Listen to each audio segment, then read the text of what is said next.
പറയാൻ പറ്റുന്ന ശബ്ദത്തിൽ പറഞ്ഞ് 2025 ഞാൻ ഉയർന്നു പോകുന്ന വർഷമാണ്. എൻ്റെ മുന്നിൽ ഏത് തടസ്സങ്ങൾ വന്നാലും യേശു കർത്താവിൻ്റെ കല്ലറയ്ക്ക് മുമ്പിൽ കല്ല് ഉരുണ്ടുപോയതുപോലെ തടസ്സങ്ങളെല്ലാം ഉരുണ്ടു മാറും. എൻ്റെ ദൈവത്തിൻ്റെ എന്നെക്കുറിച്ചുള്ള എല്ലാ പദ്ധതികളും ഈ വർഷം എന്നിലൂടെ നിവർത്തിക്കും. ഞാൻ കടം വാങ്ങയില്ല, എനിക്ക് കടഭാരമില്ല. ഞാൻ വിശ്വാസത്തിൽ മുന്നോട്ട് കുതിക്കും. ഞാൻ തൊടുന്ന എല്ലാം അനുഗ്രഹമായിരിക്കും. ജോലിയിൽ എനിക്ക് പ്രൊമോഷൻ ഉണ്ടാകും. ബിസിനസ്സിൽ ഞാൻ തഴച്ചു വളരും. കൃഷിഫലങ്ങളിൽ നല്ല ഉൽപ്പാദനം ഉണ്ടാകും. ഞാൻ കർത്താവിന് പ്രയോജനമുള്ള ഒരു വ്യക്തിയായി മാറും. പഠനത്തിൽ ഞാൻ ഉന്നത സ്ഥാനം കൈവരിക്കും. യേശുവിൻ്റെ നാമത്തിൽ കൈകളടിച്ച് ദൈവത്തെ സ്തുതിച്ച്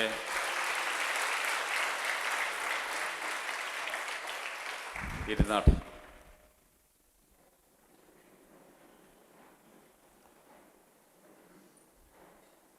കടന്നു വന്നവർക്കും കർത്താവിൻ്റെ വലിയ നാമത്തിലുള്ള സ്നേഹവന്ദനത്തെ അറിയിക്കട്ടെ. ദൈവത്തിൻ്റെ പ്രസൻസിലാണ് ദൈവത്തിൻ്റെ പ്രവൃത്തി നിവർത്തീകരിക്കേണ്ടത്. ദൈവത്തിന് അത്രേ താല്പര്യമുള്ളൂ. അപ്പോൾ ദൈവത്തിൻ്റെ പ്രവൃത്തിയുടെ പേരാണ് glory. Hallelujah. God is on display അല്ലേ? അപ്പോൾ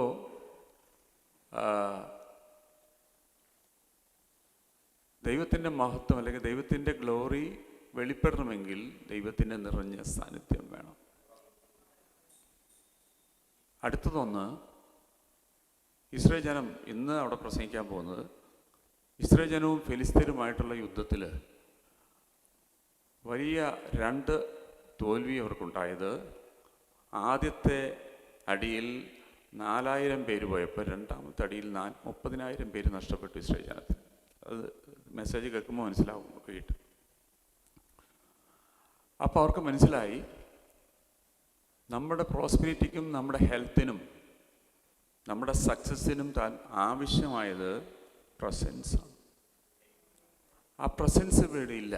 അതൊരു ടെമ്പററി പ്ലേസായിട്ട് ശിലോഹിൽ പോയിട്ട് വെച്ചിരിക്കുകയാണ്. അന്ന് ആർക്ക് ഓഫ് ദ കവനൻറ്റ്, വൈകിട്ട് ഞാൻ കാണിച്ചു തരാം. ആർക്ക് ഓഫ് ദ കവനൻറ്റ് അത് അഭിനാദാവിൻ്റെ വീട്ടിൽ വെച്ചിരിക്കുകയാണ്. അപ്പോൾ അതൊരു ടെമ്പററി സെറ്റപ്പായിട്ട് അവിടെ വെച്ചിരിക്കുകയാണ്. അപ്പോൾ അവർക്ക് മനസ്സിലായി നമ്മൾ ജയിക്കണമെങ്കിൽ പെട്ടകം നമ്മുടെ കൂടെ വേണം. അപ്പോൾ ഇവരാളെ അയച്ചിട്ട് ശിലോഹിൽ നിന്ന് ഈ പെട്ടകത്തെ കൊണ്ടുവന്നു. പെട്ടകത്തെ കൊണ്ടുവന്നിട്ടും ഇസ്രായേൽ ജനം തോറ്റുപോയി. ഈ പെട്ടകം ഉള്ളപ്പോഴാണ് ഇവർ തോറ്റത്.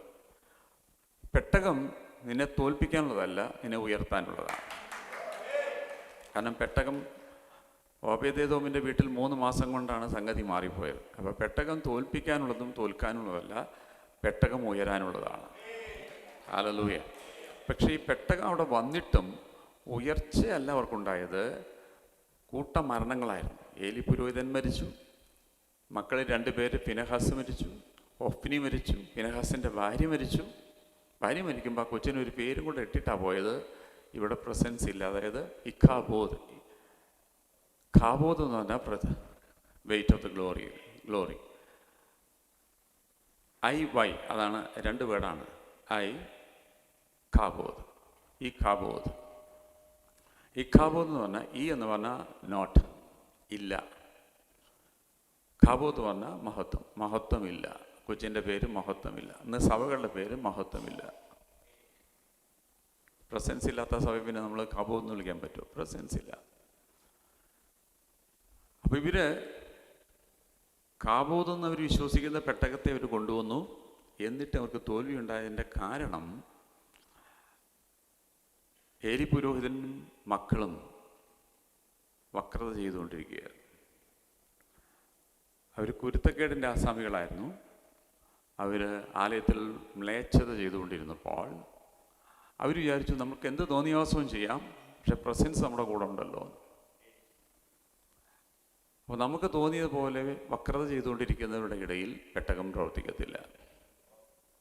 അപ്പം ദൈവം എന്ത് ചെയ്തു? ആ പെട്ടകത്തെ ക്യാപ്ചർ ചെയ്യുവാൻ അല്ലെങ്കിൽ ശത്രുവിന് പിടിച്ചു കൊണ്ടുപോകാൻ ഒരവസരം ദൈവം തന്നെ കൊടുത്തു.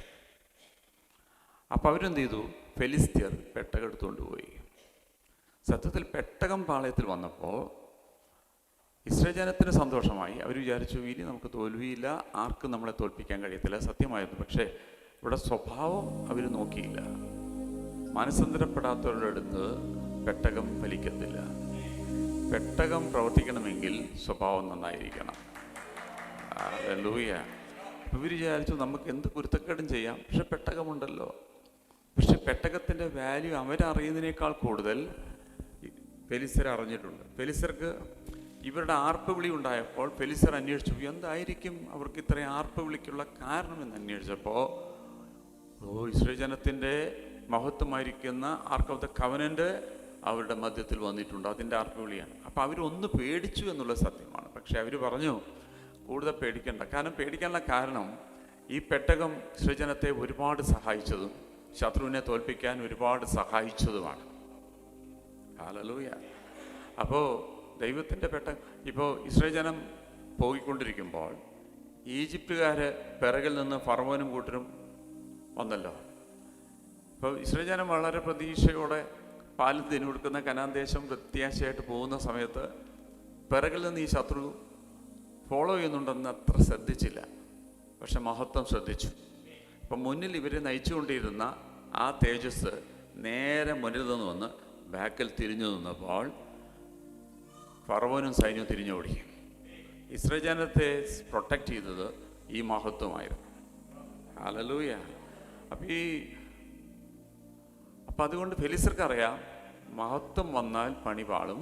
കാരണം ഇസ്രായേൽ ജനത്തിന് എന്നും ഇന്നും സഹായമായി നിൽക്കുന്നത് ഈ ദൈവത്തിൻ്റെ മഹത്വമാണ്. ഹല്ലേലൂയ.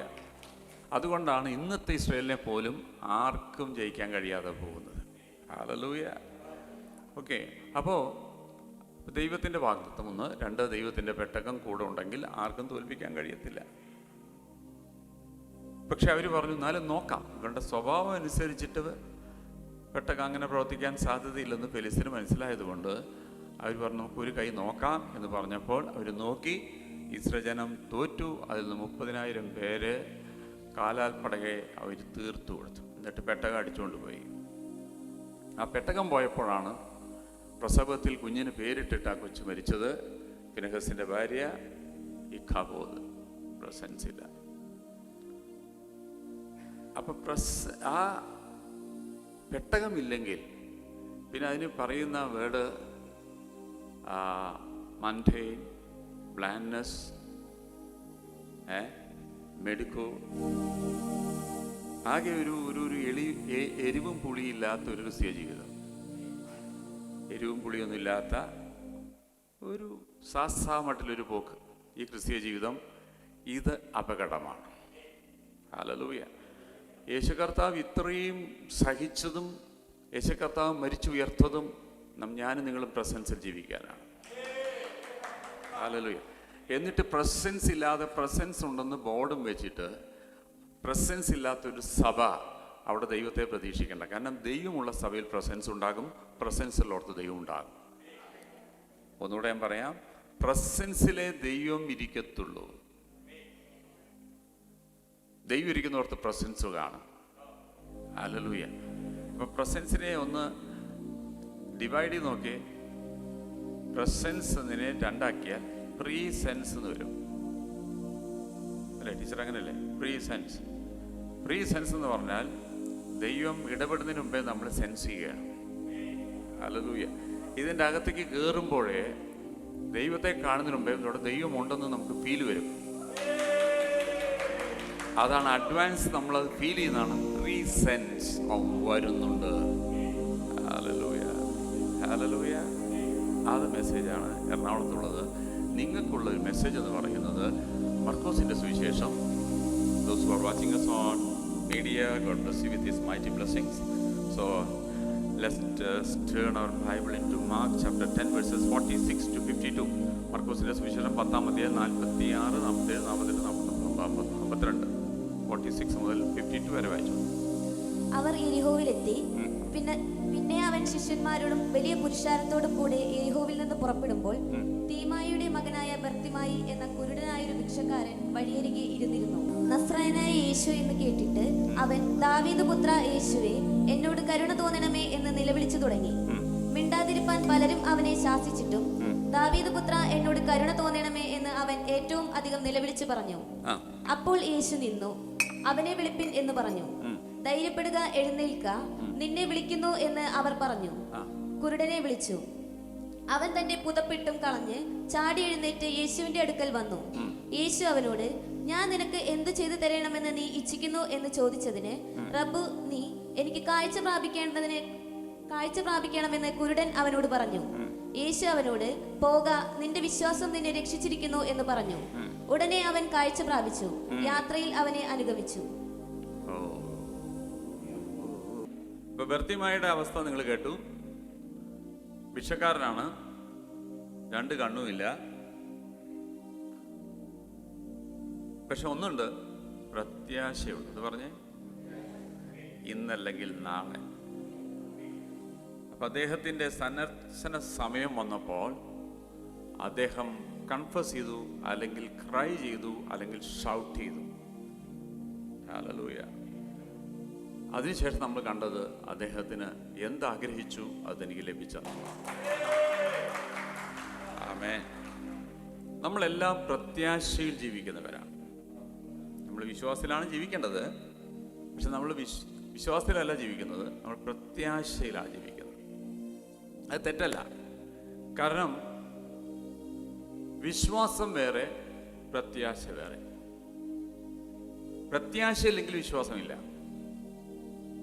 പ്രത്യാശ എന്താണ്? പ്രത്യാശ ഹെബ്രായർ 11-ാം അധ്യായം. വിശ്വാസം എന്നതോ ആശിക്കുന്നതിന്റെ ഉറപ്പും കാണാത്ത കാര്യങ്ങളുടെ നിശ്ചയവുമാകുന്നു. ഇംഗ്ലീഷിൽ കൊടുത്ത് കണ്ടോ? Faith is the substance of things. അല്ലെങ്കിൽ faith is being sure of what we hope for and certain of what we do not see.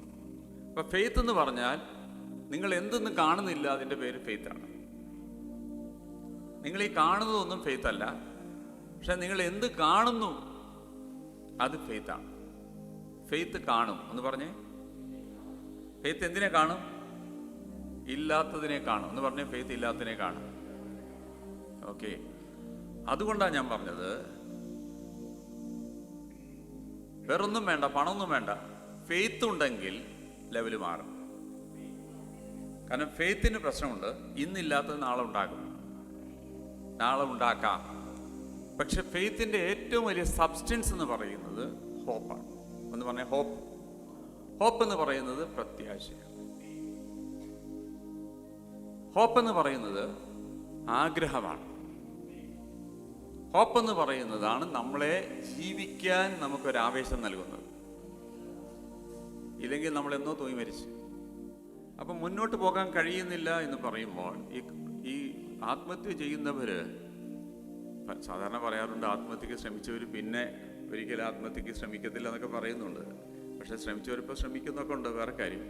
ഇതിന്റെ കാര്യം എന്തിനാണ് ആത്മഹത്യ ചെയ്യുന്നത്? വഴിമുട്ടുമ്പോഴാണ്, പ്രതീക്ഷ അസ്തമിക്കുമ്പോഴാണ്, പ്രത്യാശയ്ക്ക് ഭംഗം വരുമ്പോഴാണ്, ആഗ്രഹം നടക്കാതിരിക്കുമ്പോഴാണ്, അല്ലെങ്കിൽ ഇനി ഷുവർട്ടി ഇല്ല, അതായത് നടക്കും എന്നുള്ള ഒരു വിശ്വാസം ഇല്ലാതിരിക്കുമ്പോഴാണ് നമുക്ക് മരണത്തെക്കുറിച്ച് ചിന്ത വരുന്നത്. ഞാൻ അടക്കം ശ്രമിച്ചവൻ, അതുകൊണ്ട് ഞാൻ പറയും. പക്ഷേ ഈ ആഗ്രഹമാണ് നമ്മളെ ജീവിക്കാൻ നമുക്ക് ത്രില്ല് തരുന്നത്.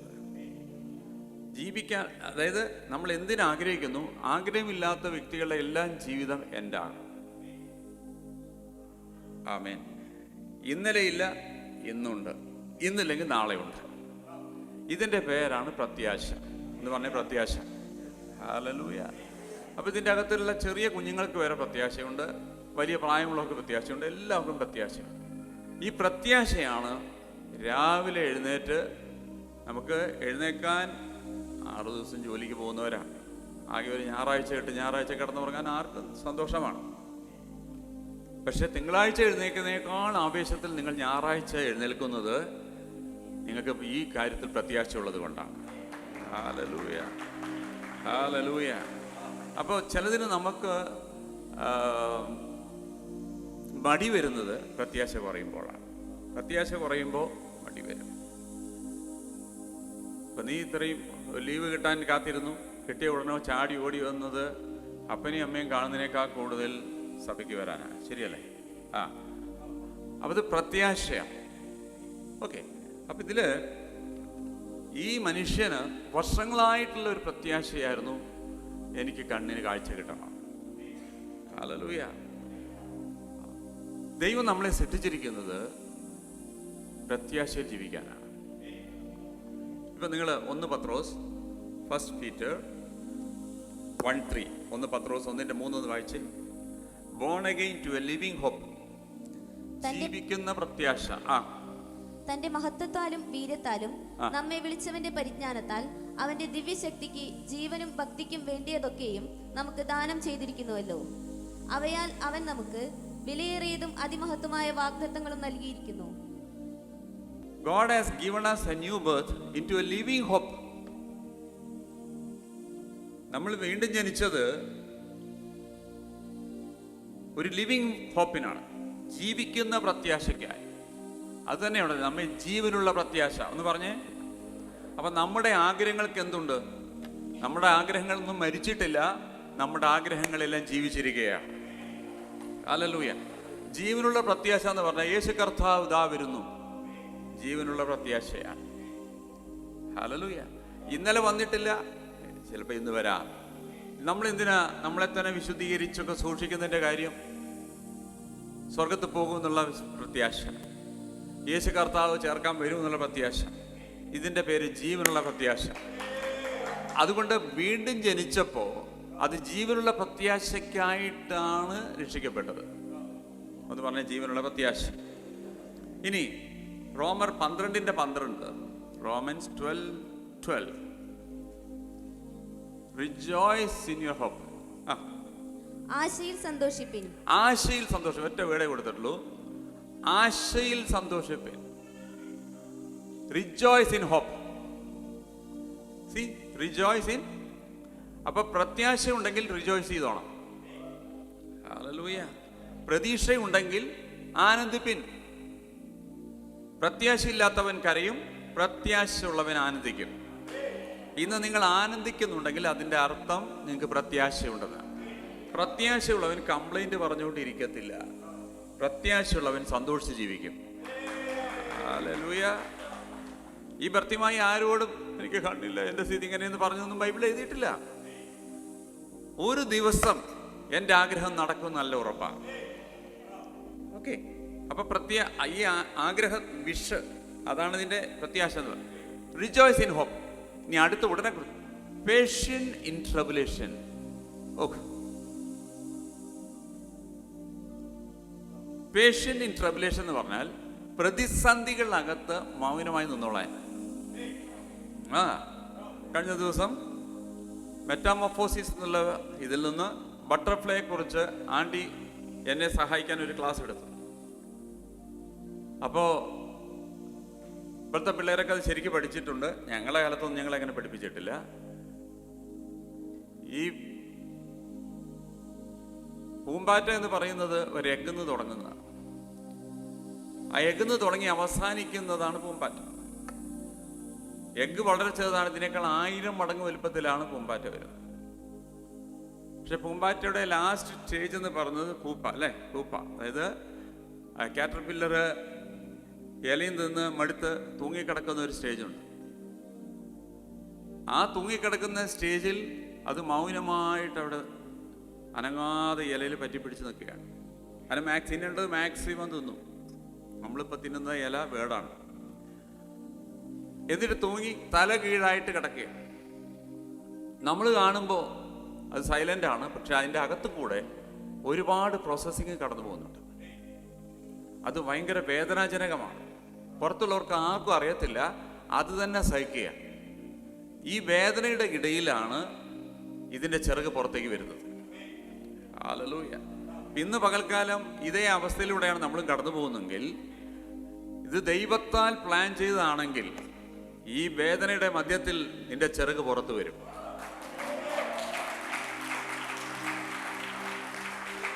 ഇവിടെ നീ പിറുപിറുക്കല്ല വേണ്ടത്.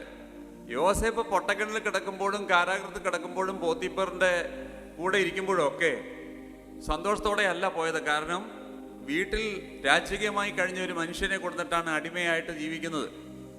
പക്ഷെ ഈ പ്രയാസമൊന്നും അദ്ദേഹം ആരോടും പറഞ്ഞില്ല. അദ്ദേഹത്തിന് മനസ്സിലായി ഈ അല്ലേ, ഈ ലാസ്റ്റ് സ്റ്റേജിന്റെ ഇങ്ങനെ തൂങ്ങിക്കിടക്കുന്ന ബട്ടർഫ്ലൈൻ്റെ വിഷയം പറഞ്ഞ പോലെ ഒരുപാട് ഒരു പ്രൊസീജിയറിലൂടെ കടന്നു പോവുകയാണ്. അതുകൊണ്ടാണ് പറഞ്ഞത് ബി പേഷ്യന്റ് ഇൻ ട്രബുലേഷൻ. പ്രതിസന്ധിയുടെയും പ്രയാസത്തിൻ്റെയും പ്രശ്നത്തിൻ്റെയും നടുവിൽ മൗനമായി നിന്നോളാൻ. കാരണം ഈ സമയത്ത് ഈ പുഴു ആരോടും സംസാരിക്കുന്നില്ല, മൗനമായി പേഷ്യൻ്റോട് കൂടെ നിൽക്കുകയാണ്. എന്താണ് ആ പേഷ്യൻസ്? എൻ്റെ അവസ്ഥ മാറാൻ പോവുകയാണ്. ഹല്ലേലൂയ. എൻ്റെ അവസ്ഥ മാറാൻ പോവുകയാണ്. കാരണം ഞാൻ ഈ വേദനയുടെ എല്ലാം കടന്നു പോകുമ്പോൾ ഞാൻ തീരാൻ പോകുകയല്ല, ഞാൻ ഉയരാൻ പോകുകയാണ്.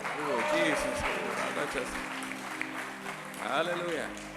നിങ്ങൾ കത്തിക്കൊണ്ടിരിക്കുന്ന മെഴുകുതിരിയാണെങ്കിൽ നിങ്ങൾ ഉരുകി തീരാൻ പോകുകയല്ല, മറ്റുള്ള മെഴുകുതിരികളെ കത്തിക്കാൻ പോകുകയാണ്. രണ്ടും രണ്ടാണ്. നിങ്ങളെ കത്തിച്ചത് കത്തി തീരാനല്ല, നിങ്ങളെ കത്തിച്ചത് മറ്റുള്ളവരെ കത്തിക്കാനാണ്. Oh Jesus, hallelujah. അപ്പൊ ഈ persecution, B patient in the time of persecution അല്ലെങ്കിൽ ട്രിബുലേഷൻ, പ്രതിസന്ധിയുടെയും പ്രശ്നത്തിന്റെയും. അത് മലയാളത്തിലുണ്ടോ അങ്ങനെ? ആശയിൽ സന്തോഷിപ്പിൻ. അടുത്തെന്താ എഴുതിയിരിക്കുന്നത് നോക്കിയേ. കഷ്ടതയിൽ സഹിഷ്ണുത കാണിപ്പിൻ. അതന്നെ, കഷ്ടതയിൽ ബി പേഷ്യന്റ്. സഹിഷ്ണുത പറഞ്ഞ മിണ്ടാതിരുന്നോളാൻ. നിന്നെ കുഴിക്ക് എറിയുമ്പോഴും ഇസ്മായിലർക്ക് വിൽക്കുമ്പോഴും നിന്നെ കാട്ടിലേക്ക് സഹോദരന്മാരയക്കുമ്പോഴും ദാവീദിന്റെ കാര്യം പറഞ്ഞ പോലെ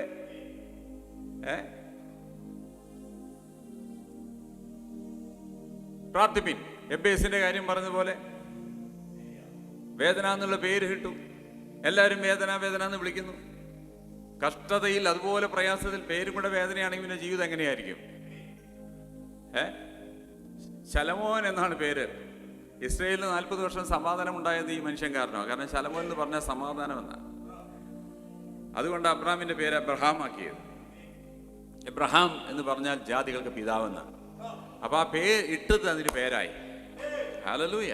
അപ്പൊ വേദന എന്ന് പേരിട്ട് കഴിഞ്ഞാൽ പിന്നെ സന്തോഷം പ്രതീക്ഷിക്കേണ്ട, വേദന തന്നെയാണ്. അതുകൊണ്ടാണ് ഞാൻ മിനിയുടെ സന്തോഷത്തോട് പറഞ്ഞത്, സന്തോഷത്തിന് പേരിട്ടതുകൊണ്ട് സന്തോഷിക്കണം. ജോയ് എന്ന് പേരാണെങ്കിൽ സന്തോഷിക്കണം. അപ്പോ കഷ്ടതയിൽ സഹിഷ്ണുത കാണിപ്പിക്കുന്നു എന്ന് ഉറക്കെ പറഞ്ഞേ. ഹല്ലേലൂയ. കഷ്ടതയിൽ മറ്റുള്ളവരോട് പറയാനല്ല പറഞ്ഞത്, കഷ്ടതയിൽ അത് കൺഫസ് ചെയ്യാനല്ല പറഞ്ഞത്, കഷ്ടതയിൽ സഹിഷ്ണുത കാണിപ്പിൻ. എന്നെ കേൾക്കുന്ന ലൈവിൽ കാണുന്നവരോടും പറയട്ടെ, കഷ്ടതയിൽ സഹിഷ്ണുത കാണിപ്പിൻ. എന്നിട്ട് അടുത്ത വാക്യം പറഞ്ഞു, പ്രാർത്ഥനയിൽ ഉറ്റിരിപ്പിൻ. Hallelujah, hallelujah. പ്രാർത്ഥനയിൽ ഉറ്റിരിപ്പിൻ. കാരണം പ്രത്യാശയുള്ളവൻ പ്രാർത്ഥിക്കും. അതിന് സഹിഷ്ണുത കാണിപ്പിൻ എന്ന് പറഞ്ഞിട്ട് മറ്റുള്ളവരോട് കാര്യം പിറുപിറുക്കിൻ എന്നല്ല പറഞ്ഞത്. കഷ്ടതയിൽ സഹിഷ്ണുത കാണിച്ചിട്ട് പ്രാർത്ഥനയിൽ ഉറ്റിരിപ്പിൻ. ഹല്ലേലൂയ. ഇതാണിപ്പോ ചെയ്യുന്നത്. അത് തലകീഴായിട്ട് സഹിക്കാൻ കഴിയാതെ അതിൻ്റെ അകത്ത് കൂടെ ഒരുപാട് പ്രൊസീജിയർ കടന്നു പോകുന്നുണ്ട്. പക്ഷെ ആരോടും പറയാതെ സഹിച്ച് നിൽക്കുന്നതിൻ്റെ ഒരു കാര്യം, ഒരു ക്രൂശീകരണത്തിന് ശേഷം ഒരു ഉയർപ്പുണ്ട്. ഹല്ലേലൂയ. ഒരു ക്രൂശീകരണത്തിന് ശേഷം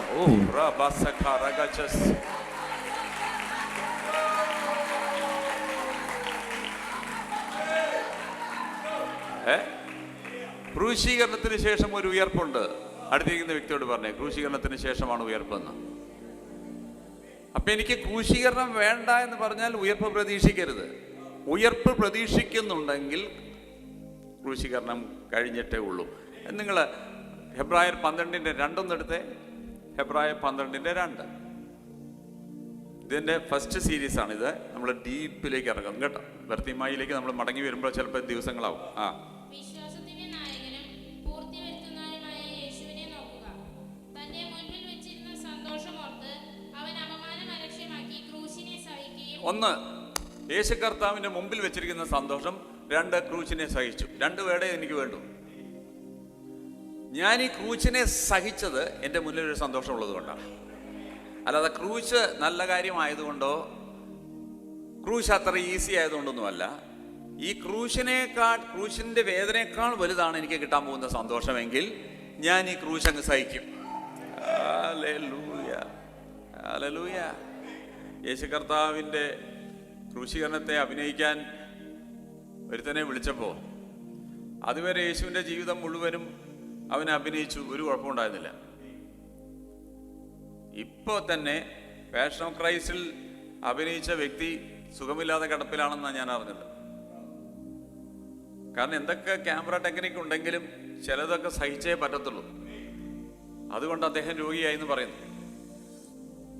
അന്ന് അഭിനയിച്ചപ്പോൾ രോഗിയായി, അപ്പൊ അനുഭവിക്കുമ്പോഴോ. അപ്പോ അതുവരെയൊന്നും കുഴപ്പമില്ലായിരുന്നു. ക്രൂശീകരണ സമയമായപ്പോൾ അവനത് സഹിച്ചില്ല. അവൻ പറഞ്ഞു ഇത് പറ്റത്തില്ല. ഈ സമയത്ത് വേറെ ആളെ അവിടെ കൊണ്ടുവന്നിട്ട് അഭിനയിപ്പിക്കാൻ പറ്റത്തില്ല, കാരണം ഇതുവരെ പിന്നെ യേശുവായിട്ട് അഭിനയിച്ചത്. അപ്പൊ അവൻ പറഞ്ഞു കൂടുതൽ ഉപദ്രവിക്കരുത്, പക്ഷെ ഇച്ചിരൊക്കെ അടി കൊടുത്തേ പറ്റത്തുള്ളൂ. അത്രയും ക്യാമറയൊന്നും വളർന്നിട്ടില്ല, അടി തന്നെ വേണം. അപ്പൊ അവരൊക്കെ സമ്മതിച്ചു. അപ്പൊ അവൻ ഡിമാൻഡ് ചെയ്തു, എനിക്ക് ഇത്ര കാശ് വേണമെന്ന്. ഇതുവരെ അഭിനയിച്ചപ്പോൾ വലിയ കുഴപ്പമില്ലായിരുന്നു, പക്ഷെ ഈ ഒരു ഭാഗത്തിന് എക്സ്ട്രാ പേയ്മെന്റ് വേണമെന്ന് പറഞ്ഞു. അവരത് സമ്മതിച്ചു. പക്ഷെ എക്സ്ട്രാ പേയ്മെന്റ് കൊടുക്കുന്നുണ്ടല്ലോ എന്ന് വിചാരിച്ചിട്ട് ഇവർ ക്യാമറയൊക്കെ കൂടുതൽ ഇവരെ ഉപദ്രവിക്കാൻ തുടങ്ങി. അടി എന്ന് പറഞ്ഞാൽ 1.5 അടിയായിപ്പോയി. അപ്പോ വേദന കൂടിയപ്പോൾ അവൻ വീണ്ടും പഴയ പോലെ പറഞ്ഞു, ഇല്ലില്ല, ഞാനില്ലെന്ന്. എനിക്ക് നിങ്ങൾ കാശും വേണ്ടൊന്നും വേണ്ട, ഞാനില്ല. പക്ഷെ വേറെ ആരെയും ഇതിന് പറ്റാത്തത് കൊണ്ട് അവൻ്റെ കൈയും കാലും പിടിച്ചിട്ട് അവനെ തന്നെ ആക്കി അവൻ പറഞ്ഞതെല്ലാം ചെയ്തു കൊടുത്തു.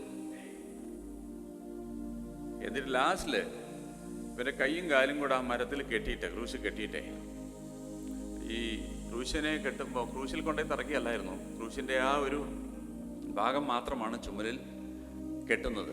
ബാക്കിയുള്ള സ്റ്റാൻഡിങ് പൊസിഷൻ ഉള്ളത് ഗൊൽഗോഥയിൽ നിൽക്കുകയാണ്. അതിൽ കൊണ്ടുപോയിട്ട് അതിലടിക്കുകയാണ്. അപ്പം അതിൻ്റെ ക്രൂസിൻ്റെ ഒരു ഭാഗം മാത്രമേ ഉള്ളൂ അവിടെ നിൽക്കുന്നത്. ബാക്കി ഇങ്ങനെ ഉള്ള ഭാഗം ഹൊറിസോണ്ടലും വെർട്ടിക്കലും അല്ലേ, വെർട്ടിക്കലും 2 ഭാഗമല്ലേ. അതിൽ ഒന്ന് ചുമലിങ്ങനെ കെട്ടിയിരിക്കുകയാണ്. അപ്പം ആ കെട്ടുമ്പോൾ ഈ കൈയൊക്കെ വലിയും.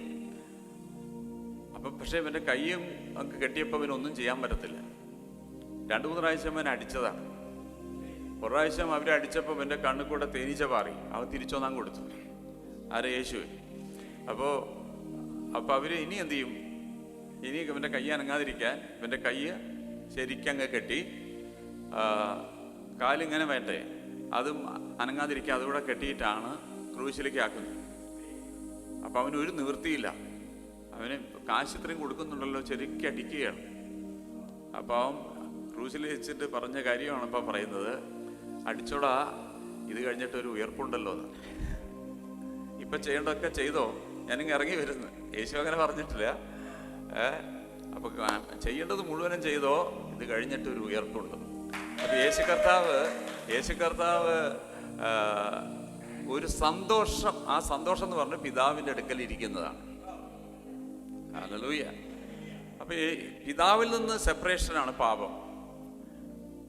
ഉയർപ്പ് വീണ്ടും പിതാവിനോടുള്ള ആ യൂണിറ്റിയാണ്. അതുമല്ല, പിതാവിൻ്റെ വലതുഭാഗത്ത് സിംഹാസനത്തിൽ ഇരിക്കാൻ പോവുകയാണ് ഭൂമിയിൽ നിന്ന്.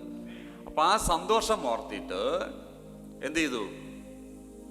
ക്രൂശിനെ സഹിച്ച്. Hallelujah, hallelujah. നമ്മൾ രക്ഷിക്കപ്പെട്ടപ്പോൾ ഒന്നും സന്തോഷമല്ലായിരുന്നു. നമ്മൾ ഈ സത്യം അറിഞ്ഞപ്പോൾ നമ്മുടെ വീട്ടുകാർ നമ്മളെ പുറത്താക്കി, ഫ്രണ്ട്സ് നമുക്ക് നഷ്ടപ്പെട്ടു, ചിലർക്ക് ജോലി നഷ്ടപ്പെട്ടു അല്ലേ. അനു ആർക്ക് മീറ്റിങ്ങിന് പോയപ്പോൾ അല്ലേ, എറണാകുളത്തെ മീറ്റിങ്ങിന് പോയി തിരിച്ചു വന്നപ്പോഴേക്കും ജോലി നഷ്ടപ്പെട്ടു. ഇതൊക്കെ നമ്മൾ സഹിക്കുന്നത് സന്തോഷം ഓർത്തിട്ടാണ്. ഹല്ലേലൂയ. അവര് നോക്കിയപ്പോൾ അവളുടെ ജോലി പോയപ്പോൾ അവളങ്ങ് നിരാശ പിടിച്ചില്ല. അതാ പറഞ്ഞത്, അവങ്കിലേക്ക് നോക്കിയവർ പ്രകാശരായി തീർന്നു, അവരുടെ മുഖം ലജ്ജിച്ചിട്ടില്ല. അങ്ങനെ ജാതികളുടെ മുമ്പിൽ, അതുകൊണ്ടാണ് പറഞ്ഞത് നിനക്ക് നല്ല ജോലി കിട്ടും. ഞാൻ പറയാനുള്ള കാരണം, ജാതികളുടെ മുന്നിൽ ദൈവം നമ്മളെ തോൽപ്പിക്കാൻ അനുവദിക്കത്തില്ല. അതാദ്യം മനസ്സിലാക്കണം. എൻ്റെ കൂടെ ആരുണ്ടെന്നുള്ളത് എനിക്ക് നല്ല ഉറപ്പുണ്ടാകണം. 2, ഞാൻ ആരുടേതാണെന്ന് വ്യക്തമായി അറിയണം. ഹല്ലേലൂയ. നാട്ടുകാർക്ക് ഇട്ട് പണിയാനുള്ളത് ഒരു അസറ്റ് അല്ല. ഞാൻ ആരുടെ എന്നുള്ളതിനേക്കാൾ എൻ്റെ കൂടെ ആരാണെന്ന് എനിക്ക് ഉറപ്പുണ്ടാകും. ഹല്ലേലൂയ. അല്ലെങ്കിൽ എൻ്റെ കൂടെ ആരുണ്ട് എന്നുള്ളതിനേക്കാൾ കൂടുതൽ ഞാൻ ആരുടേതാണ് എന്നറിയണം. Hallelujah, hallelujah. വലിയ ബോധമൊന്നും ഇല്ലാത്ത സമയത്ത് ഞങ്ങളുടെ നാട്ടിൽ മലയിലൊക്കെ പോയി വിറക് വെറുക്കാനൊക്കെ നാട്ടുകാർ പോകുന്ന സമയത്ത് എൻ്റെ അച്ഛൻ്റെ ലെറ്റർ വേണം, എന്നാലേ അങ്ങോട്ട് പോകാൻ പറ്റത്തുള്ളൂ. അപ്പോൾ നമ്മളൊക്കെ അന്ന് ചെറുപ്പമാണ്. അപ്പോൾ ഞാനൊക്കെ അവരുടെ മുമ്പിൽ ഇങ്ങനെ വെയിറ്റ് ഇട്ട് നിൽക്കാൻ, എൻ്റെ അച്ഛനല്ലേ സൈൻ ചെയ്ത് കൊടുക്കുന്നേ. അപ്പോൾ അവരോടൊന്നും ഒരു റെസ്പെക്റ്റ് ഒന്നുമില്ല, പ്രായമുള്ളവരായിരിക്കും. എന്താണെന്നൊക്കെ ചോദിച്ചിട്ടാണ് ഞാൻ സംസാരിക്കുന്നത്, പ്രായമുള്ളവരോട്. ഇന്നത്തെ കാര്യമല്ല ഞാൻ പറഞ്ഞത്. കാരണം എൻ്റെ അച്ഛൻ്റെ ഒപ്പൊന്നും ഇല്ലെങ്കിൽ നീ ഒന്നും അവിടെ പോകത്തില്ല എന്നുള്ള എൻ്റെ ഒരു അഹങ്കാരം. ക്രിസ്തീയ ജീവിതത്തിൽ നമ്മൾ ആരുടേതാണുള്ളൊരു ബോധം വന്നാൽ, അഹങ്കാരമല്ല പറയുന്നത്, ശത്രുവിനോട് അഹങ്കാരം കാണിക്കുന്നു. ഹല്ലേലൂയ. അതുകൊണ്ട് പറയുന്നത് ഇത്രയും നിനക്ക് ചെയ്യാൻ കഴിഞ്ഞുള്ളോ. കാരണം ഒരു ജോലി പോയതുകൊണ്ടൊന്നും ഞാൻ ദൈവത്തെ വിടാൻ പോകുന്നില്ല. ഹല്ലേലൂയ. അതല്ലേ ഹബക്കൂക്ക് പറഞ്ഞത്, ഗോശാലകളിൽ കന്നുകാലി കാണത്തില്ല, ആടിന്റെ വെറുപ്പും പേറും കാണത്തില്ല, മുന്തിരി വള്ളി തളിർക്കത്തില്ല, അത്യുഷം തളിർക്കത്തില്ല. ഇതൊന്നും എൻ്റെ വിഷയമല്ല. പക്ഷെ എനിക്ക് സന്തോഷിക്കുന്നത് ഇതിലൊന്നുമല്ല, എൻ്റെ രക്ഷയിൽ ഞാൻ സന്തോഷിക്കും. എൻ്റെ ജോലിയിലല്ല, എൻ്റെ ബിസിനസ്സിലല്ല, എൻ്റെ രക്ഷയിൽ ഞാൻ സന്തോഷിക്കും. അപ്പൊ പ്രത്യാശ എന്ന് പറഞ്ഞേ, പ്രത്യാശ. ഓക്കെ, പ്രത്യാശ എന്ന് പറയുന്നത് വിശ്വാസം എന്ന് പറഞ്ഞാൽ രണ്ടാണ്. വിശ്വാസം ഉണ്ടായിട്ട് പ്രത്യാശയില്ലെങ്കിൽ അങ്ങനെ ഒരു പ്രത്യാശയില്ല. കാരണം വിശ്വാസം ഉണ്ടെങ്കിൽ അതിന് മുമ്പേ പ്രത്യാശയുണ്ട്. ഹല്ലേലൂയ. കാരണം വിശ്വാസത്തിന്റെ സബ്സ്റ്റൻസ് എന്ന് പറയുന്നത് ഹോപ്പാണ്. ഹോപ്പ് ഇല്ലെങ്കിൽ പിന്നെ ഫെയ്ത്ത് ഇല്ല. ഈ ഹോപ്പ് എന്ന് പറയുന്നത് നമ്മുടെ ആഗ്രഹമാണ്, നമ്മുടെ ഡിസയറാണ്. വിശ്വാസം എന്ന് പറയുന്നത് ഈ ആഗ്രഹത്തെ ഫുൾഫിൽ ചെയ്യാൻ സഹായിക്കുന്ന പവറാണ്. ഹല്ലേലൂയ. അപ്പൊ ആഗ്രഹമില്ലെങ്കിൽ ഫെയ്ത്ത് ഇല്ല. ആഗ്രഹമില്ലെങ്കിൽ ഫെയ്ത്തിന്റെ ആവശ്യവുമില്ല.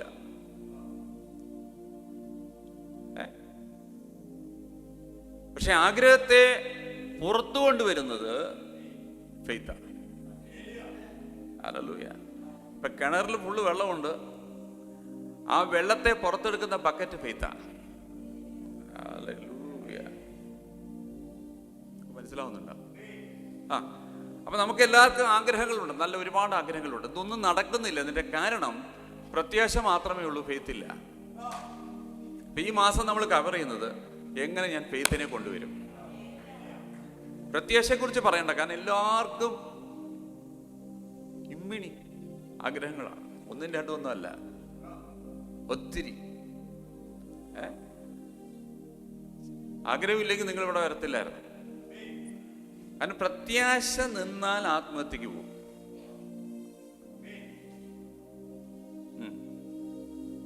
ഇപ്പോ ആത്മഹത്യ ടെൻഡൻസി ഉള്ള ഒരു വ്യക്തിയോട് നമ്മൾ കൗൺസിലിംഗ് ചെയ്യുമ്പോൾ നമ്മള് അങ്ങനെ ചെയ്യണ്ടാട്ടാ, ചാവുമ്പോ വേദനയ്ക്ക്, അങ്ങനെയൊന്നല്ല കൗൺസിൽ ചെയ്യുന്നത്. ഒന്ന്, നമ്മൾ പലപ്പോഴും നമ്മുടെ അനുഭവങ്ങൾ പറയും. നിന്നെ പോലെ ഞാൻ ചാകാൻ പോയതാ, ഇന്ന് ഞാൻ നിമിത്തം അനേകം ജീവിക്കുന്നു. ഹല്ലേലൂയ. അന്ന് ഞാൻ ചത്തിരുന്നെങ്കിലോ.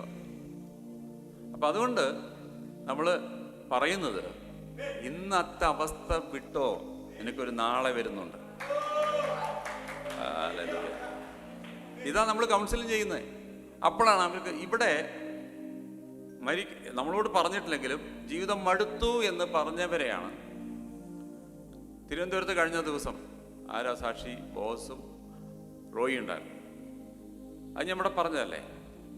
അമ്മയും മകളും കൂടെ മരിക്കാൻ തീരുമാനിച്ചു. പിറ്റേ ദിവസം വന്നിരുന്നപ്പോഴാണ് ദൈവത്തിൻ്റെ ആത്മാവ് എന്നോട് പറയുന്നത് അവരെ സ്റ്റേജിലേക്ക് വിളിക്കാൻ. ഞാൻ അവരെ സ്റ്റേജിലേക്ക് വിളിച്ചു, രണ്ടുപേരെയും. ഞാൻ പറഞ്ഞു, നിങ്ങൾ മരിക്കാൻ തീരുമാനിച്ചിരിക്കുകയാണ്. അപ്പൊ അവന് വാവിട്ട് കരഞ്ഞു. ഇന്നലെ വൈകിട്ട് സംസാരിച്ചതേ ഉള്ളൂ. ദൈവം പറയുന്നു, ഞാൻ വലിയത് ചെയ്യാൻ പോവുകയാണ്. ഹല്ലേലൂയ. നിങ്ങൾ ചാകാൻ പോകുമ്പോഴും ദൈവത്തിന് പറയാനുള്ളത്, ഞാൻ നിന്റെ ജീവിതത്തിൽ വലിയത് ചെയ്യുന്നത്. ഹല്ലേലൂയ.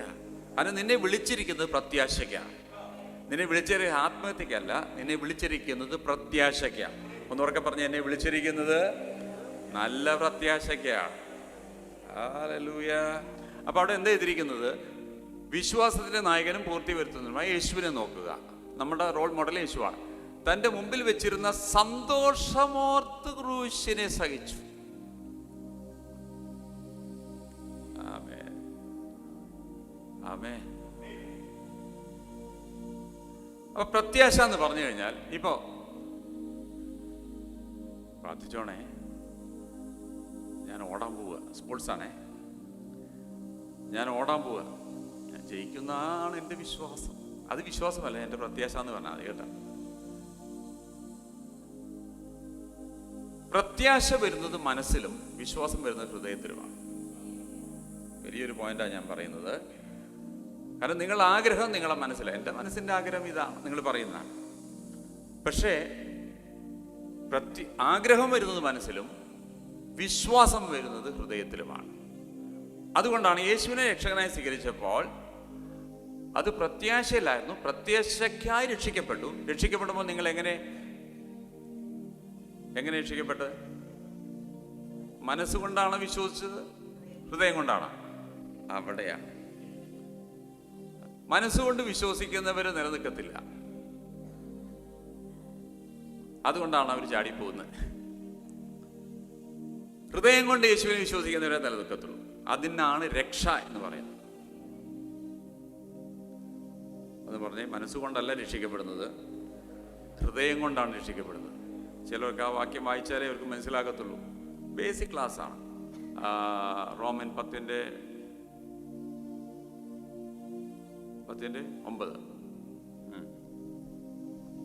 യേശുവിനെ കർത്താവെന്ന് വായിക്കൊണ്ട് ഏറ്റുപറയുകയും ദൈവം അവനെ മരിച്ചവരിൽ നിന്ന് ഉയർത്തെഴുന്നേൽപ്പിച്ചു എന്ന് ഹൃദയം കൊണ്ട് വിശ്വസിക്കുകയും ചെയ്താൽ. ഹൃദയം കൊണ്ട് വിശ്വസിക്കുക. അപ്പൊ വിശ്വാസം എപ്പോഴും എവിടുന്ന? ഒന്ന് പറഞ്ഞേ, വിശ്വാസം ഹൃദയത്തിലും പ്രത്യാശ മനസ്സിലുമാണ്. നിങ്ങളുടെ ജീവിതത്തിൽ ഒരുപാട് ആഗ്രഹങ്ങളുണ്ട്. അതൊന്നും ഹൃദയത്തിലെ ആഗ്രഹങ്ങളല്ല. എൻ്റെ മനസ്സിൻ്റെ ആഗ്രഹം ഞാൻ അങ്ങ് തുറന്ന് പറയാവേ. നമ്മൾ പറയുന്ന മനസ്സിലാണ് ഒരുപാട് ആഗ്രഹങ്ങൾ. പക്ഷെ ആഗ്രഹങ്ങൾ വേണം. ഈ ആഗ്രഹങ്ങൾ നിവർത്തിക്കണമെങ്കിൽ വിശ്വാസം വേണം. കാരണം ഈ ആഗ്രഹത്തെ പ്രൊഡക്റ്റീവാക്കി പുറത്തു കൊണ്ടുവരുന്നത് വിശ്വാസമാണ്. അത്രയും പ്രാധാന്യം വിശ്വാസത്തിനുണ്ട്. ഇപ്പൊ ദൈവത്തിന്റെ പ്ലാന്, യിരെമ്യാവിന്റെ പ്രവചന പുസ്തകം 29:11 നമ്മൾ ഇടയ്ക്കിടയ്ക്ക് വായിക്കുന്ന ഒരു കാര്യമുണ്ട്. എനിക്ക് നിന്നെക്കുറിച്ചുള്ള For I know the thoughts that I think towards you, for I know the plans I have for you, declares the Lord. Plans to prosper you and not to harm you, plans to give you hope and a future. കണ്ടോ? ദൈവം പറയുകയാണ്, എനിക്ക് എൻ്റെ plan എന്ന് പറയുന്നത് നിന്റെ ഭാവിയെക്കുറിച്ച് നിനക്ക് പ്രത്യാശ തരാനാണ്. ഹല്ലേലൂയ. ഇന്നലകളെ നോക്കി ജീവിക്കാനല്ല ദൈവം നിങ്ങളെ വിളിച്ചത്. ഇന്നത്തെ നോക്കി ജീവിക്കാനല്ല വിളിച്ചത്. ദൈവം വിളിച്ചപ്പോഴേ നാളത്തെ നോക്കി ജീവിക്കാൻ വിളിച്ചു. ഹല്ലേലൂയ. കുഞ്ഞുങ്ങൾ വീട്ടിൽ കളിക്കുമ്പോൾ അമ്മേ ഞാൻ നടക്കുന്നു നോക്കി പറഞ്ഞ് ബാക്കിലേക്ക് നോക്കി കുഞ്ഞ് നടക്കുമ്പോൾ അമ്മ എന്താ പറയുന്നത്? ഡാ വീഴും. പിറകോട്ട് നോക്കി നടക്കുന്നവൻ വീഴും. ഹല്ലേലൂയ. അപ്പൊ എങ്ങോട്ട് നോക്കി നടക്കണം? മുന്നോട്ട് നോക്കി നടക്കണം. ഹല്ലേലൂയ. അപ്പൊ ഞാൻ എറണാകുളത്ത് സംസാരിച്ചപ്പോൾ പറഞ്ഞു, ഈ കാർ ഓടിക്കുമ്പോൾ ഗ്ലാസ് ഫ്രണ്ടില് അല്ലേ, ആ ഇത് നോക്കിയിട്ടാണ് മുന്നോട്ട് ഓടിക്കുന്നത്. പക്ഷെ അതിൻ്റെ മുമ്പിൽ നമ്മുടെ ഡ്രൈവറുടെ ഏറ്റവും അടുത്തൊരു ഗ്ലാസ് ഉണ്ട്. അത് റിയർ വ്യൂ മിറർ എന്ന് പറയും അല്ലെ, ഡ്രൈവർക്ക് നോക്കാനുള്ള ഒരു കണ്ണാടിയാണ്. ഈ ഡ്രൈവർ ഈ കണ്ണാടി നോക്കി ഓടിച്ചാൽ എവിടെ എത്തും? നിങ്ങൾക്ക് മനസ്സിലായില്ലേ? ഇത് ചെറുതാണ്, മറ്റോ വലുതാണ്. നമ്മളിത് നോക്കാറുണ്ട്. നമ്മൾ ഈ ചെറിയ മിറർ നോക്കാറുണ്ട്, കണ്ണാടി. അതെന്തിനാന്ന് ചോദിച്ചാൽ റിവേഴ്സ് എടുക്കുമ്പോഴാണ്. ഹല്ലേലൂയ. നമുക്ക് ബാക്കിലേക്ക് വണ്ടി എടുക്കുമ്പോഴാണ് നമ്മൾ ഈ റിയർ വ്യൂ മിറർ നോക്കുന്നത്. നിങ്ങൾക്ക് പിറകോട്ടാണോ പോകേണ്ടത്, മുന്നോട്ടാണോ പോകേണ്ടത്? അതാണ് ഇന്നത്തെ ക്വസ്റ്റ്യൻ. മുന്നോട്ട് പോകാനാണ് ദൈവം നിങ്ങളെ വിളിച്ചിരിക്കുന്നത്. കാരണം ഞാൻ നിങ്ങൾക്ക് ഹോപ്പ് തരുന്നു, നാളേക്കുള്ള ഹോപ്പ്. അതാണ് യിരെമ്യാവിൽ പറഞ്ഞത്. നിങ്ങൾ പ്രത്യാശിക്കുന്ന ശുഭഭാവി വരുവാൻ തക്കണം ഞാൻ നിങ്ങളെക്കുറിച്ച് നിരൂപിക്കുന്ന നിരൂപണം ഇന്നവാ എന്ന് ഞാൻ അറിയുന്നു, അവ തിന്മയ്ക്കല്ല. ഓക്കെ, എനിക്ക് നിന്നെക്കുറിച്ച് ഒരുപാട് പ്ലാനുണ്ട്. For I know the plans I have for. എനിക്ക് നിന്നെക്കുറിച്ച് ഒരുപാട് പ്ലാനുകളുണ്ട്.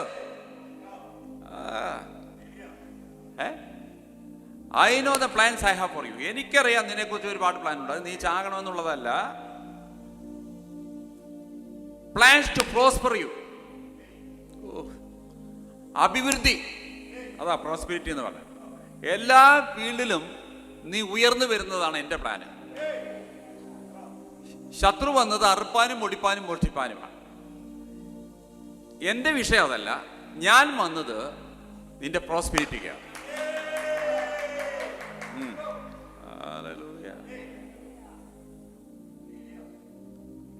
ദൈവത്തെ അറിയുന്നവർ അറിഞ്ഞത് പല ഡിഗ്രികളിലാണ്. നമ്മൾ ഈ വളരുന്നതിനനുസരിച്ചിട്ടാണ് കാര്യങ്ങൾ കൂടുതൽ ഗ്രഹിക്കുന്നത്.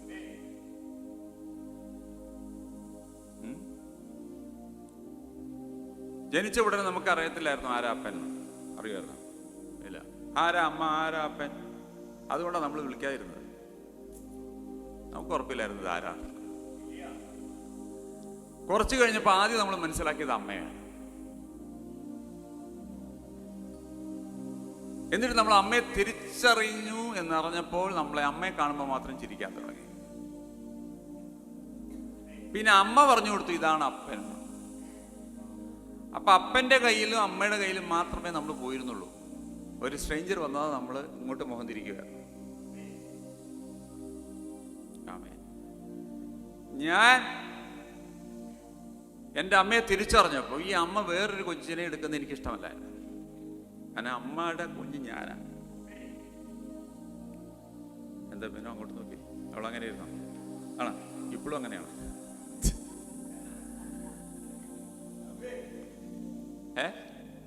എൻ്റെ അമ്മ വേറൊരു കുഞ്ഞിനെ എടുക്കുന്നത് എനിക്കിഷ്ടമല്ല. കാരണം ഇത് എൻ്റെ അമ്മയാണ്. ഇതിനാ നമ്മൾ പൊസസീവ്നെസ് എന്നൊക്കെ പറയല്ലേ. പൊസസീവ് ചെറുക്ക് കുഞ്ഞുങ്ങളോട് മാത്രമല്ല, എൻ്റെ ഭാര്യയോട് വേറെ ആൾ സംസാരിക്കുന്നത് എനിക്കിഷ്ടമല്ല. എൻ്റെ ഭർത്താവിനെ വേറൊരു പെണ്ണ് നോക്കുന്നത് എനിക്കിഷ്ടമല്ല. ഇതിപ്പോൾ കേരളത്തിൽ എല്ലാം മനുഷ്യ സഹജമാണ്. ഇത് കൂടുതലായ അപകടമാണ്. ഹല്ലേലൂയ. ഞാൻ എൻ്റെ ഭാര്യയോട് പറയുകയാണ്, സഹോദരിമാർക്കൊക്കെ പ്രാർത്ഥിച്ചോ, സഹോദരന്മാരുടെ അവിടേക്ക് നീങ്ങരുത്, അവരെ നോക്കരുത് പറഞ്ഞാൽ സ്ഥിതി ആലോചിച്ച് നോക്കുകയും ഇല്ല. എൻ്റെ ഭാര്യ ഇങ്ങോട്ട് രാവിലെ പറഞ്ഞു വിടുകയാണ്, നിങ്ങൾ ആ സഹോദര ഭാഗത്ത് നോക്കല്ലേ, നിങ്ങളുടെ സഹോദരന്മാർക്ക് വേണ്ടി എന്തെന്ന് പറഞ്ഞു ചെയ്തോ, അവർക്ക് പ്രാർത്ഥിച്ചോ, അവരെ വീഴ്ത്തിക്കോ, ആനിലിനെയൊക്കെ തല കുറിച്ച് നിർത്തിക്കോ, പക്ഷേ ഇങ്ങോട്ട് നോക്കല്ലേ എന്ന് പറഞ്ഞ് അങ്ങനെ ഇരിക്കും. ചില ഭാര്യമാർക്ക് സംശയമല്ല, അവരുടെ എന്നുള്ള ആ ഒരു പൊസസീവ്നെസ് അത് കൂടുതലായ ദോഷമാണ്. എനിക്കതെല്ലാം ബാലൻസിലിരിക്കണം. ശരിയാണ്, എൻ്റെ ഭാര്യ എൻ്റേത് തന്നെയാണ്, നിങ്ങളുടെ ഭാര്യ നിങ്ങളുടേതാണ്, നിങ്ങളുടെ ഭർത്താവ് നിങ്ങളുടേത് തന്നെയാണ്. പക്ഷെ പൊസസീവ്നെസ് കൂടിക്കഴിഞ്ഞാൽ പണി. സി, ഇത് എൻ്റെ ദൈവമാണെന്ന് പറഞ്ഞേ, ഇത് എൻ്റെ ദൈവമാണ്, വേറെ ആരും തുടരുതെന്ന് പറയാൻ പറ്റുമോ? അദ്ദേഹം പറഞ്ഞു എല്ലാം കൂടിപ്പോയാൽ പണിയാണ്. അപ്പം ഇതില് എനിക്ക് നിന്നെക്കുറിച്ച് ഒരുപാട് പ്ലാനുകളുണ്ട്. അത് നിന്റെ തകർച്ചയ്ക്കല്ല, മറിച്ച് നിന്റെ ഉയർച്ചയ്ക്കാണ്. Plans to prosper you and not to harm you, plans to give you hope. എൻ്റെ ഏറ്റവും വലിയ പ്ലാന് നിനക്ക് ഒരുപാട് ആഗ്രഹങ്ങൾ തരാനാണ്. അപ്പൊ നിങ്ങൾക്ക് ആഗ്രഹങ്ങൾ ഒരുപാടുണ്ട് പറഞ്ഞ് നാളെ പോയിട്ട് ബാറ് തുറങ്ങരുതേ. ഈ ആഗ്രഹങ്ങളെല്ലാം ദൈവത്തിന്റെ വചനത്തിന്റെ അടിസ്ഥാനത്തിലായിരിക്കണം. അല്ലെങ്കിൽ രണ്ടാമത്തെ കെട്ട്, ഇന്നത്തെ ഭാര്യ പോരാ, അതുകൊണ്ട് ഒന്നും കൂടെ കെട്ടണം. എൻ്റെ ബിഷപ്പ് പറഞ്ഞ കറക്റ്റാ, അതുകൊണ്ട് ഞാൻ ഒന്നുകൂടെ കെട്ടുക, നിങ്ങൾക്ക് ഒരുപാട് ആഗ്രഹങ്ങൾ ദൈവം തന്നിട്ടുണ്ടല്ലോ, അങ്ങനെയല്ല കേട്ടോ ഞാൻ പറഞ്ഞത്. ഇത് ബേസ്ഡ് ഓൺ ദ വേർഡ്, ദൈവത്തിന്റെ വചനത്തിന്റെ അടിസ്ഥാനത്തിലാണ്. അപ്പൊ ദൈവം തന്നെയാണ് നിങ്ങൾക്ക് ഒരുപാട് ആഗ്രഹങ്ങൾ തരുന്നത്. ദൈവം ആഗ്രഹം തരുന്നത് ദൈവത്തിന്റെ പ്ലാന് ഇന്ന് നോക്കി ജീവിക്കാനല്ല, നാളെ നോക്കി ജീവിക്കാനാണ്. ദൈവം മനുഷ്യനെ സൃഷ്ടിച്ചിരിക്കുന്നത് നമ്മുടെ ഫിസിക്കൽ ലൈഫിൽ നമ്മൾ ജീവിക്കേണ്ടത് ഓക്സിജൻ ശ്വസിച്ചിട്ടാണെന്ന് ദൈവത്തിന് അറിയാവുന്നത് കൊണ്ട് ദൈവം നമ്മൾ വരുന്നതിന് മുമ്പേ ഭൂമിയിലേക്ക് ഓക്സിജൻ ആക്കി. ഹല്ലേലൂയ. അത് ഫിസിക്കൽ ലൈഫിന്. പക്ഷേ സ്പിരിച്വൽ ലൈഫിൽ നമ്മൾക്ക് ജീവിക്കണമെന്നുണ്ടെങ്കിൽ ദൈവത്തിനറിയാം ഇപ്പൊ ഒന്നും തന്നിട്ടില്ല, പക്ഷെ തരാൻ പോകുന്നതിനെ കുറിച്ച് ഇങ്ങനെ പറഞ്ഞുകൊണ്ടിരിക്കുക. ചിലർ പറയും നടക്കാത്ത കുറെ കാര്യങ്ങൾ ഇങ്ങനെ പറയും, എല്ലാ ഞായറാഴ്ചയും ഒന്നും നടന്നിട്ടില്ല. എന്നോട് പറഞ്ഞത് പറയാനാ. ഹല്ലേലൂയ. നടക്കാത്തത് എൻ്റെ കുറവല്ല, ആ നടക്കുകയല്ല, നടത്തുക. ആ